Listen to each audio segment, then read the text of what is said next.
Assalamualaikum warahmatullahi wabarakatuh. Selamat sore untuk teman-teman kelas 3B dan juga teman-teman RPA yang bergabung pada mata kuliah Psikologi Pendidikan yang saya ampu. Pada pertemuan kali ini, pertemuan ketiga pada hari Sabtu tanggal 18 Oktober 2025. Judul yang diambil atau topik yang diambil adalah tentang perkembangan sosio-emosional, moral, dan kepribadian dalam psikologi pendidikan. Sebagaimana ada ilustrasi gambar ya, di sini ada perkembangan dari mulai bayi, beranjak menjadi balita, mulai bersekolah, remaja, dewasa, dewasa muda, dewasa tua, lansia. Jadi sangat nampak di sini bahwa ini adalah ilustrasi dari perkembangan manusia. Tujuan pembelajaran kali ini ada 4. Yang pertama, menjelaskan konsep dasar perkembangan sosio-emosional. Yang kedua, memahami 8 tahap psikososial Erik Erikson. Yang ketiga, menguraikan tahapan perkembangan moral menurut Kohlberg. Dan yang keempat, menjelaskan teori kepribadian yang relevan dalam konteks pendidikan. Seperti yang sudah saya bagikan melalui Learning Management System UNISKA, ada beberapa buku yang menjadi referensi, maka untuk materi ini juga diambilkan dari buku-buku tersebut. Oke, kita mulai dengan bagian pertama, yakni perkembangan sosio-emosional menurut Erikson. Perkembangan sosio-emosional adalah proses memahami, mengatur, dan mengekspresikan emosi secara sesuai dengan usia, serta membangun hubungan sosial yang sehat dan empatik. Nah, bisa dilihat ya, di sini ada ilustrasi gambar anak-anak yang sedang saling membantu. Di mana yang pertama kita bisa katakan itu antara kakak dengan adik yang membantu untuk menalikan sepatu adik perempuannya. Ya, ini kan termasuk bagaimana mengekspresikan emosi ya. Bisa dilihat bagaimana raut wajah si adik ya kelihatan cukup bahagia gitu ya dengan dibantu oleh si kakak. Dan juga yang gambar kedua adalah dua anak laki-laki yang saling membantu ya. Dia yang satu membantu yang terjatuh, di mana yang satu sedang terjatuh pada lintasan lari dan satu menolong. Dan di sini adalah contoh bagaimana perkembangan sosio-emosional itu ada ya. Dia mengekspresikan emosi secara sesuai usia, membangun hubungan sosial yang sehat dan empatik. Dan ini ada termasuk hubungan sosial ya yang nampak pada ilustrasi. Oke, Anda mungkin bisa membayangkan ketika anak bayi misalnya, bagaimana anak bayi itu bisa tantrum kapanpun gitu ya. Karena memang mereka belum tahu bagaimana cara mengelola emosi mereka gitu kan. Jadi taunya marah gitu ya. Marah kita taunya tantrum. Tantrum itu padahal bisa berasal dari bermacam-macam sebab. Bisa karena dia lapar, bisa karena dia kesal, bisa karena dia sedih, atau bahkan dia sendiri tidak tahu bagaimana memahami perasaannya. Karena itu kan memang butuh proses ya. Jangankan yang masih bayi, yang dewasa aja bisa jadi juga mengalami hal serupa. Nah, penting sekali untuk mempengaruhi pencapaian akademik dan kesehatan mental siswa dasar bagi kompetensi sosial dan kesiapan sekolah. Jadi sosio-emosional atau perkembangan sosio-emosional ini sangat penting karena itu hubungannya dengan mental health, ya, students mental health. Ini sangat mempengaruhi academic achievement karena uh, ini hubungannya dengan social competence dan juga bagaimana mereka ready, ya, readiness mereka untuk bersekolah. Oke, next. Nah, lantas ini saya ambilkan dari modul ya, dari Mindup Curriculum Scholastic and Bounce Back Person dan dari buku psikologi. 5 kompetensi sosial emosional ya, dalam pembelajaran sosial dan emosional. Bisa dilihat di sini di tengah ada pembelajaran sosial dan emosional. Lalu ada lingkaran-lingkaran di sekitarnya bahwa itu meliputi kesadaran sosial, yakni ada empati. Jadi kalau ada teman yang merasa bersedih, dia bisa ikut berempati, ada yang sedang berduka, begitu ya, mengalami ke sebuah musibah misalnya. Lalu kesadaran diri, jadi dia mengenali emosi, emosi apa ini yang ada pada dirinya. Lalu pengelolaan diri, itu bagaimana dia bisa mengelola emosi dan fokus. Jadi kalau terlalu emosional itu berarti dia belum berhasil ya untuk mengelola diri dan mengelola emosinya gitu. Jadi dia bisa mengontrol gitu ya, mengontrol. Makanya kalau anak kecil tantrum itu wajar karena memang belum bisa mengelola emosi. Tapi kalau sudah dewasa, sudah tua tantrum berarti something wrong ya with that emotion management ya. Oke. Lalu ada di situ karena punya keterampilan sosial dan emosional yang baik, ya kompetensi sosial emosional yang baik, maka bisa mengambil keputusan yang bertanggung jawab, tidak gerasa gerusung, tidak kemrungsung bahasa Jawanya, tidak terburu-buru, bisa mempertimbangkan banyak hal. Dan ini bahkan juga sangat dibutuhkan untuk menjadi seorang leader ya. Jadi memang keterampilan sosial emosional itu sangat penting, kompetensi ini sangat penting, tidak bisa diremehkan. Lalu berikutnya juga ada keterampilan relasi, jadi bisa bekerja sama, bisa bisa handling crisis, bisa membuat resolusi dari konflik yang muncul ya. Kalau memang punya kompetensi sosial emosional yang baik, maka dari itu guru harus memahami ini gitu. Karena sebenarnya siswa itu selalu berkembang kan dari dia kecil sampai seterusnya ya. Karena perkembangan itu kan sepanjang hayat ya, tidak berhenti. Next, lantas kembali lagi menggarisbawahi tentang pentingnya perkembangan sosio-emosional, yakni yang pertama pasti affecting atau mempengaruhi pencapaian akademik dan kesehatan mental siswa. Ini banyak sekali jurnal akademisnya bisa di-confirm ya. Jadi academic achievement dan mental health dari siswa itu sangat dipengaruhi oleh perkembangan sosio dan sosio-emosional. Uh, juga bisa membantu anak mengelola emosi negatif seperti frustasi, depresi, dan banyak ya, banyak hal. Jadi sangat penting ini bagaimana bisa mengatur emosi tersebut ya. Karena kita kan memang manusia ya.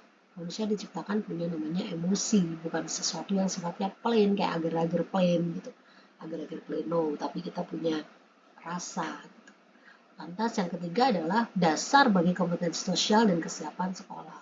Maka dari itu ada aturan batasan usia, ya kan? Berapa batasan usia minimal untuk masuk sekolah? Karena biasa jadi akademinya sudah ready, tapi sosio-emosionalnya belum ready. Mungkin masih kecil, suka sekali dia dengan tindakan apa ya fisik, menggigit misalnya, mencubit misalnya, atau yang lain, berteriak-teriak misalnya.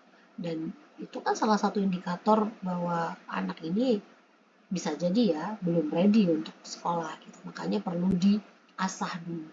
Gitu, diasah dulu. Next.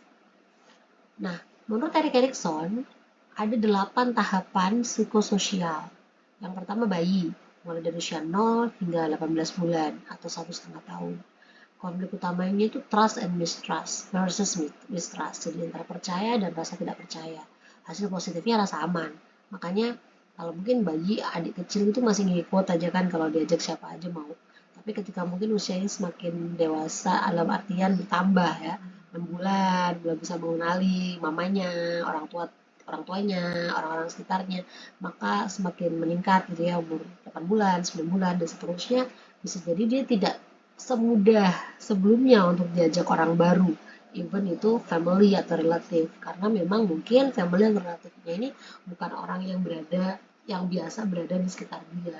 Makanya kalau orang Jawa bilang tuh, oh tambah pinter ini, karena dia bisa mengenali, gitu ya, mengenali. Dan ini benar, ya ada trust dan mistrust.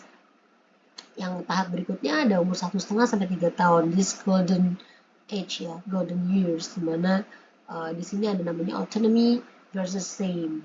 Jadi dia ada otonom sifat mandiri dan juga rasa malu. Itu dia mulai untuk belajar. Kita bisa tanamkan ya banyak hal-hal positif, kebiasaan-kebiasaan yang baik, nilai-nilai yang uh, nilai-nilai spiritual atau nilai-nilai prinsip yang hidup yang di apa ya namanya diberikan pada orang tua bisa banget ditanamkan mulai pada usia ini gitu. Karena mereka ini benar golden age kayak cepet-cepetnya tumbuh gitu ya secara otaknya gitu. Dan ini hasil positifnya ada rasa mandiri. Bisa pada usia 1,5 sampai 3 tahun dibiasain untuk kalau pipis itu tempatnya di kamar mandi, nggak boleh pipis sembarangan. Atau kalau sebelum bobo harus cuci tangan, cuci kaki, baca doa sebelum makan dan seterusnya. Itu adalah kebiasaan yang ditanamkan dan terus menerus gitu ya. Termasuk juga mode otonomi yang lain itu belajar tidur sendiri. Mungkin kalau orang-orang di barat ya, pendidikan barat itu memisah antara kamar perempuan, kamar orang tua dan kamar anak. Lantas selanjutnya usia 3-5 tahun itu ada initiative versus skill, ya. Jadi ada punya inisiasi atau punya inisiatif, tapi dengan lawannya adalah rasa bersalah. Konflik utamanya di situ. Tapi hasil positifnya adalah kreatif dan bertanggung jawab. Maka kita emang harusnya membersamai dia. Bisa jadi kan dia ingin membantu. Contoh-contoh realnya nih, ingin bantu kerjaan di dapur, tapi justru dia kayak ngacak-ngacak jatuhnya. Karena kan emang sebenarnya dia belum begitu terampil ya. Misalnya pengen pecahin telur, terus goreng gitu ya. Itu kan kita ada rasa khawatir juga, nanti takutnya melebar kemana-mana, telurnya pecah, nggak masuk ke dalam mangkok harusnya, tapi malah tercecer-cecer, terus nyalain apinya juga nggak bisa tuh. That's why we need to accompany them. Kita harus mendampingi mereka dalam proses belajarnya, karena kalau malah nggak dibantu inisiatifnya ini, difasilitasi, justru jadinya dia tidak terbiasa gitu, akhirnya tidak bisa kreatif, tidak bisa bertanggung jawab. Termasuk juga mungkin ini sangat common itu ketika mewarna ya. Mewarna itu kadang kita suka ada paten-paten di kepala bahwa oh pohon tuh warnanya harus hijau, gunung tuh harus biru, dan seterusnya. Padahal mereka boleh loh explore dengan berbagai warna, bisa jadi dia punya maksud.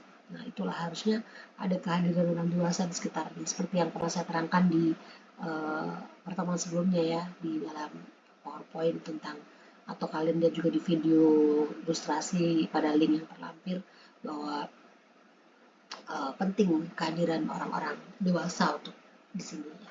Mulai terus-terus tuh ya, tidak hanya pada stage ini. Lanjut usia 6-12 tahun nih, konflik utamanya adalah industry versus inferiority.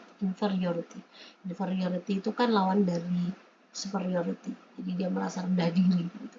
Nah, ini lawannya dengan industri, artinya sangat produktif ya.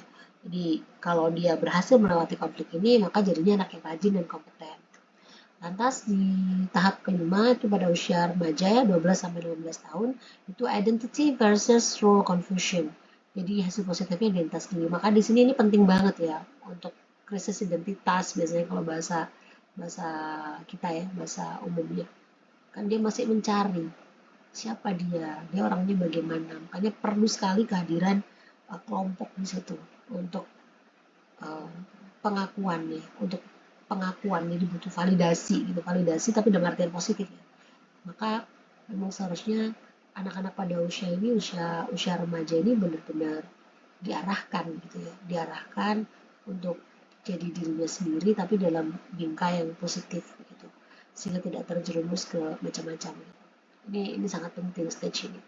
Lantas di tahapan selanjutnya ada dewasa muda, itu ada intimacy versus isolation. Jadi ada mulai mendekat dengan uh, bisa jadi orang-orang terdekatnya, sahabat-sahabat, lingkungan sekerja, atau uh, apa namanya, teman kuliah dan seterusnya. Dan lawannya justru isolation, yang dia nggak punya teman, dia nggak punya hubungan dekat. Nah, ini sebenarnya ini sesuatu yang sangat wajar ya, bahwa tahapan ini pasti terjadi. Kan dewasa muda itu kan orang juga udah bersiap untuk dewasa, dimana fitrahnya juga uh, apa namanya, berpasang-pasangan. Jadi ini juga di sini mulainya. Nantinya ada dewasa madya, ini generativity versus stagnation. Jadi mau produktif atau enggak. Generativity artinya dia terus generate. Ya, dewasa madya ada yang hobinya malah rebahan. Jadi memang semua tahapan ini sangat penting ya untuk menentukan hasilnya. Kalau hasil positifnya seperti itu. Yang terakhir adalah lansia, integrity versus despair. Integrity ya integritas, despair itu keputusasaan. Kalau udah lansia, kalau dia mau sudah melewati semuanya dengan baik, hasilnya positif, di mana tahapan-tahapan sebelumnya positif, maka pada usia ini, senior citizen ini, dia akan ada kepuasan hidup, satisfaction of life, life satisfaction, begitu. Dan menurut saya pribadi, hal ini sangat dipengaruhi dengan nilai-nilai spiritual juga di dalam diri yang bersangkutan, begitu. Next. Bagian kedua adalah perkembangan moral atau dari Kohlberg ya. Ini menurut Ibu Eva Hanif yang salah satu bukunya kita gunakan tahun 2022, bahwa perkembangan moral itu berhubungan dengan aturan tentang perilaku yang pantas dalam hubungan sosial, melibatkan aspek kognitif, yaitu pengetahuan, perilaku, afektif, dan emosional emosi. Makanya ini ada 3 ya. Ada lambang tangan, ini perilaku, lalu kognitif itu otak, dan emosional itu hati. Oke, jadi itu moral tuh boleh dengan 3 hal ini. Oke. Nah, kalau menurut Kohlberg itu ada 3 level ya. Prakonvensional, konvensional, dan pasca konvensional. Prakonvensional deskripsinya anak menghindari hukuman dan mencari hadiah. Dan ini sangat wajar. Coba kalian flashback masa-masa kalian kecil. Ya, ciri penalarannya moral dikontrol eksternal karena dia cenderung menghindari hukuman dan mencari hadiah. Maunya di reward terus, ya nggak mau di punishment. Coba kamu refleksikan, kamu recall pengalaman masa lalu atau kamu observe sekitar kamu yang seperti itu apa benar. Ya. Dan berikutnya ada level konvensional, taat pada aturan dan harapan sosial. Ya, taat pada aturan dan harapan sosial. Oke, ini kayak ya sesuai dengan nilai-nilai yang umum ada pada masyarakat gitu. Ada aturan-aturan maka di follow it, gitu, ya, diikuti. Ada harapan-harapan sosial. Kalau kamu anak sekolah tuh harusnya ya belajar, harusnya gini, diikuti. Nilai berasal dari otoritas ya. Otoritas itu siapa yang bikin peraturan. Harapan-harapan itu ya siapa yang bentuk lingkungan gitu. Nah, ini biasanya pada tahap ini. Nah, lalu ada pasca konvensional. Nah, ini berdasarkan prinsip moral pribadi. Ciri penalarannya nilai terinternalisasi sepenuhnya. Nah, kalau pada level prakonvensional dan konvensionalnya itu berhasil terbentuk dengan baik, ya, maka pasca konvensionalnya akan prinsip moral pribadinya kan juga bagus. Jadi, gitu ya, terinternalisasi sepenuhnya. Nah, lantas faktor-faktor apa yang mempengaruhi perkembangan moral? Yang pertama, keluarga, betul. Di keluarga dan pola asuh. Itu adalah paling utama bagaimana moral itu sangat dipengaruhi oleh keluarga dan pola asuh. Keluarga can be the real family atau bisa juga ketika seseorang itu mungkin kurang beruntung, tidak hidup dengan keluarganya sendiri, tapi artinya keluarga adalah orang yang ada dan mendukung dalam setiap perkembangannya dan ada sekelilingnya. Yang kedua adalah pendidikan, ya. Oke. Lantas yang ketiga adalah spiritual, or we can say ini, ya. Keluarga dan pola asuh yang pertama mengaruhi perkembangan moral, lalu pendidikan dan lingkungan sekolah. Bisa jadi kan dia juga tidak melalui sekolah formal tapi homeschooling something, tapi memang harus benar-benar lingkungan sekolah ya, artinya sekolah. Karena itu sangat mempengaruhi moral, bagaimana dia dididik ya secara formal ataupun informal. Dan yang ketiga adalah budaya dan nilai-nilai agama.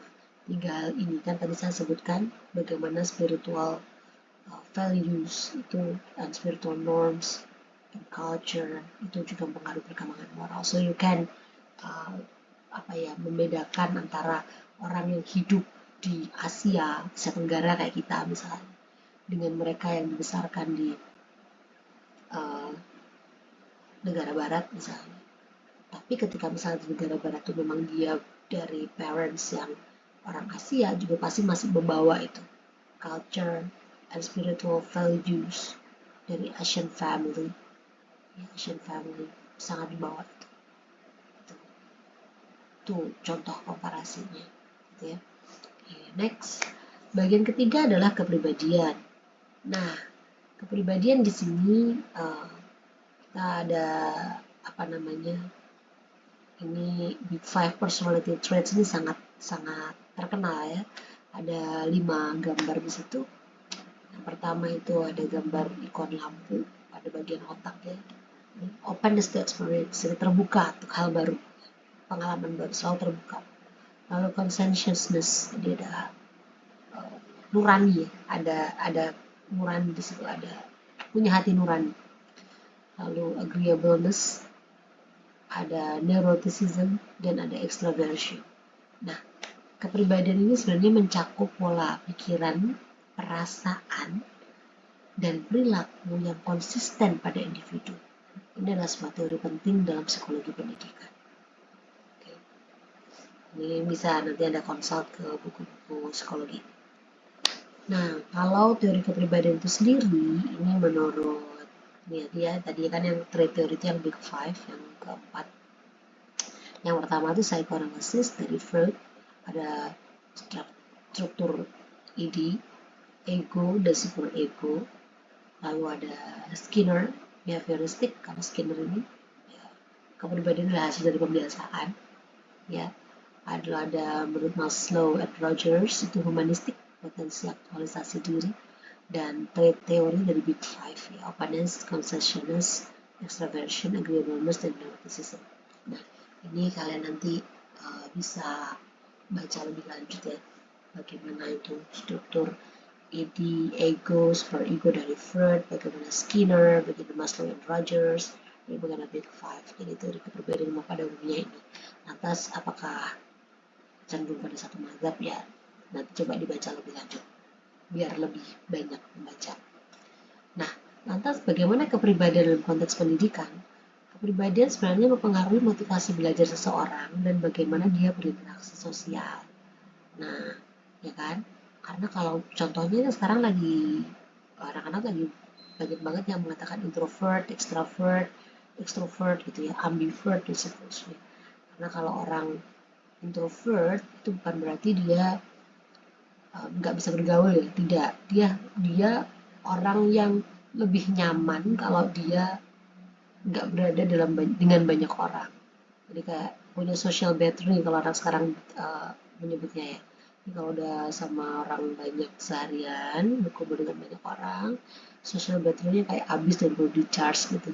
Dan itu memang benar ya, introvert memang seperti itu. Jadi bukan berarti dia nggak bisa tampil, bukan dia rendah diri itu nggak, justru bahkan biasanya para introvert ini bagus-bagus gitu ya, keren gitu, dalam pencapaiannya. Banyak contohnya kan kayak si Maudy Ayunda misalnya, si banyak ya orang introvert, Sila Dara misalnya, yang orang Indonesia kenal gitu. Nah, tapi apa namanya, introvert itu saya ulangi sekali lagi tuh bukan orang yang tidak mau beramai-ramai ya, cuman dia punya preferensi gitu ya, lebih nyaman jika dia tidak berada di banyak orang. Tapi bukan berarti dia jadi rendah diri, tidak, itu sama sekali tidak benar. Lalu juga extrovert, misalnya dia cenderung orangnya malah merasa kalau nggak dengan banyak orang, kayak nggak ada yang apa ya, connect sama dia, itu kayak merasa kok gini ya, kok merasa kayak nggak nyaman. Itu sebaliknya, ada kebalikan dari introvert. Nah, dengan contoh dua ini saja, misalnya berada pada satu lingkungan kelas gitu, guru kan harus memahami gitu ya. Guru harus memahami karena perbedaan kepribadian siswa ini sangat membantu untuk perkembangan diri mereka gitu. Gak bisa dong guru misalnya uh, tidak memperhatikan banyaknya personalities pada murid-murid mereka, kan beda-beda. Ada juga yang pendekatannya pakai yang itu ya, NTF dan gitu ya, yang sekarang IS dan seterusnya. Ini banyak sekali dan itu memang sangat dibutuhkan karena itu bisa menentukan gaya belajar, menentukan apa namanya, bagaimana mereka bisa bekerja sama dengan yang lain, kenapa kok ada masalah nggak bisa kerja sama misalnya, oh ternyata dia memang anaknya susah beradaptasi, oh ternyata background personality-nya seperti ini. Maka dari itu seorang guru itu perlu untuk menyediakan banyak banyak apa ya, pendekatan dalam belajarnya yang memahami, ada multiple intelligence di sana, ada multiple personalities di sana gitu. Jadi makanya kalau di negara kita nih ada istilahnya pembelajaran berdiferensiasi gitu. Dan sekarang dikenalkan juga dengan inclusivity, jadi kelas inklusi. Karena menurut Rogers, lingkungan yang aman dan empatik membantu perkembangan diri, dan ini memang sangat penting gitu ya untuk uh, meningkatkan dan membuat perkembangan diri siswa itu mencapai hasil optimal. Nah, sekarang pada terakhir ya, ada refleksi dan aplikasi. Pertanyaannya, menurut kalian tahapan Erikson yang mana yang paling relevan untuk siswa SMP dan SMA? Dan bagaimana guru menanamkan nilai moral sesuai tahapan perkembangan? Bagaimana kepribadian guru mempengaruhi iklim kelas? Nah, ini kan penting ya, karena memang guru sendiri kan punya kompetensi ya. Ada kompetensi akademik, kompetensi sosial, kompetensi personal gitu ya, dan kompetensi pedagogik. Jadi ada 4 kompetensi. Dan ini 3 jawaban ini saya harap kalian bisa apa ya, memformulasi jawabannya. Gitu ya. Di 3 ini nanti akan saya minta jawabannya untuk jadi tugas pada pertemuan kali ini. Demikian untuk hari ini. Kesimpulannya adalah bahwa ada 3 aspek yang saling terkait dalam sosio emosional, yaitu sosio emosional, moral, dan kepribadian, gitu ya. Dalam aspek kepribadian maksud saya. Jadi kesimpulannya ada 3 aspek yang saling terkait untuk membentuk kepribadian seseorang, yakni ada sosio emosional, ada moral, dan ada kepribadian. Pemahaman teori ini membantu guru untuk mendidik sesuai tahapan perkembangan dari siswa paling kecil, paling muda, hingga paling dewasa. Jadi untuk SD beda, TK beda, SD beda, SMP beda, SMA beda. Dan pendidikan adalah seni menumbuhkan manusia seutuhnya. Karena itu memang pendidik harus memahaminya. Oke, demikian dari saya, daftar pustakanya dari buku-buku yang sudah saya bagikan. Terima kasih. Jangan lupa ada 3 pertanyaan untuk bagian refleksi dan aplikasi. Bisa kalian screenshot dan kalian bisa jawab melalui kolom komentar. Terima kasih. Assalamualaikum warahmatullahi wabarakatuh. See you next week.